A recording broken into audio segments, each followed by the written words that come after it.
বাংলাদেশ টি-20 বিশ্বকাপে ৪৪ ম্যাচ খেলেছে। এর মধ্যে জয় মাত্র ১২টা।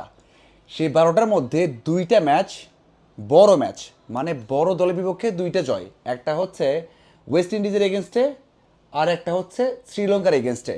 ওয়েস্ট ইন্ডিজের সাথে ২০০৭ সালে, ২০২৫ সালে শ্রীলঙ্কার বিপক্ষে। এই দুই জয় ছাড়া বাংলাদেশ বড় কোনো দলের সাথে বিশ্বকাপে জয় পায়নি। যেমনটা হচ্ছে Australia, England, India, Pakistan, south Africa, New Zealand, England, কারুর সাথে বিশ্বকাপের মঞ্চে জয় বাংলাদেশ দল একটাও পায়নি। তাহলে বুঝুন বিশ্বকাপে বাংলাদেশ দল কেমন করে। এবং সবচেয়ে ভয়ঙ্কর বিষয় হচ্ছে বাংলাদেশ দল বিশ্বকাপের মঞ্চে হংকংয়ের সাথে এক ম্যাচ খেলেছে, হেরেছে। স্কটল্যান্ডের সাথে এক ম্যাচ খেলেছে, হেরেছে।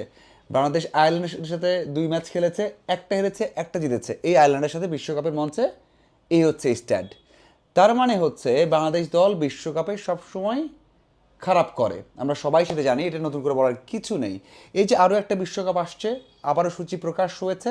আমরা আশা নিয়ে বসে আছি যে বাংলাদেশ দল ওয়েস্ট ইন্ডিজের এগেনস্টে খেলবে খেলবে ইংল্যান্ডের বিপক্ষে কলকাতাতে। বাংলাদেশ দল একটা ম্যাচ জিতবেই, বাকি ইতালি এবং নেপালকে হারিয়ে বাংলাদেশ দল সুপার 8 বা পরের রাউন্ডে যাবে।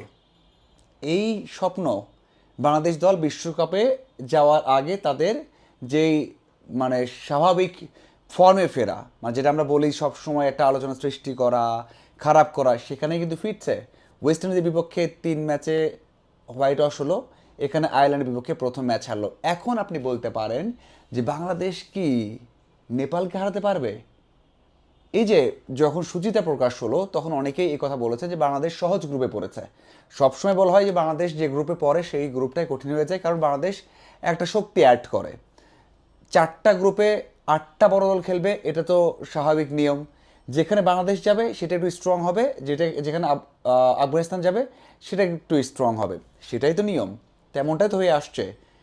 এই যে বাংলাদেশ দল যখন একটা গ্রুপে পড়লো, সবাই বলছিল বাংলাদেশ দল ওয়েস্ট ইন্ডিজকে হারাবে এবং নেপালকে হারাবে, ইতালিকে হারাবে। ভাই এখন আপনি বলেন, বাংলাদেশ দল যেভাবে আয়ারল্যান্ডের এগেনস্টে হেরে গেল বা খারাপ করলো, টি-20 একটা ম্যাচে কোনো জায়গায় পারফর্ম করতে পারলো না, সেই দল কি নেপালকে হারাবেই? আপনি নিশ্চিত যে নেপাল ওয়েস্ট ইন্ডিজকে কিছুদিন আগে সিরিজে হারালো, কিছুদিন আগে টি-20-তে দেখেছেন না তাদের বোলিং, ব্যাটিং? হ্যাঁ, বাংলাদেশ পারবে না তা নয়, বাংলাদেশই এগিয়ে থাকবে, অনেক এগিয়ে থাকবে, সেটা নিশ্চিত। কিন্তু একেবারে যে আমরা নেপালকে হারিয়ে দিলাম সেটা বলার সুযোগ কিন্তু একেবারে নেই। এবং সবচেয়ে বড় বিষয় হচ্ছে এই নেপালের এগেনস্টে বাংলাদেশ দল 24 সালে যে বিশ্বকাপ খেলেছে সেখানে বাংলাদেশ দল 110-এর নিচে অল আউট হয়ে গিয়েছিল। বোলারদের কল্যাণে জুনিয়র সাকিব দারুণ বল করেছিলেন, তার ক্যারিয়ার বেস্ট বোলিং করেছিলেন, করে সেখানে ম্যাচটা জিতিয়েছিলেন। এই জন্যই বলতে চাই যে বাংলাদেশ যখন বিশ্বকাপ আসে সেখানে বাংলাদেশ দল কিছুই করতে পারে না। বিশ্বকাপ মানেই অনেক প্রেশার, বিশ্বকাপ মানে বাংলাদেশ দল কিছুই করতে পারবে না। বড় বড় আপসেট করবে, যেমনটা স্কটল্যান্ড, হংকং অথবা আয়ারল্যান্ডের বিপক্ষে বাংলাদেশ দল হেরে গেছে বিশ্বকাপের মঞ্চে। তো সেটা মাথায় রেখে আমার মনে হয় বাংলাদেশ দল আবারও তাদের সেই ফর্মে ফিরছে খারাপ করার, এবং সাথে বিতর্ক। প্রত্যেকটা বিশ্বকাপে মাথায় রাখবেন যে বিশ্বকাপ আসার আগে বাংলাদেশ দলের অবস্থা টালমাটাল থাকে। বোর্ড একেবারে টালমাটাল, প্লেয়াররা টালমাটাল, এবং কোনো না কোনো বিতর্ক সাথে থাকবেই। এবারও তার কিন্তু ব্যতিক্রম হচ্ছে না।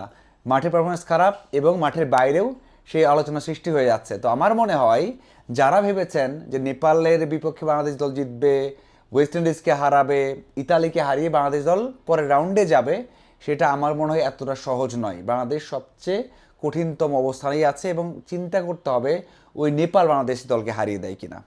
আপনারা কি মনে হয় অবশ্যই কমেন্ট করে জানাবেন। ধন্যবাদ সবাইকে সহায় থাকার জন্য।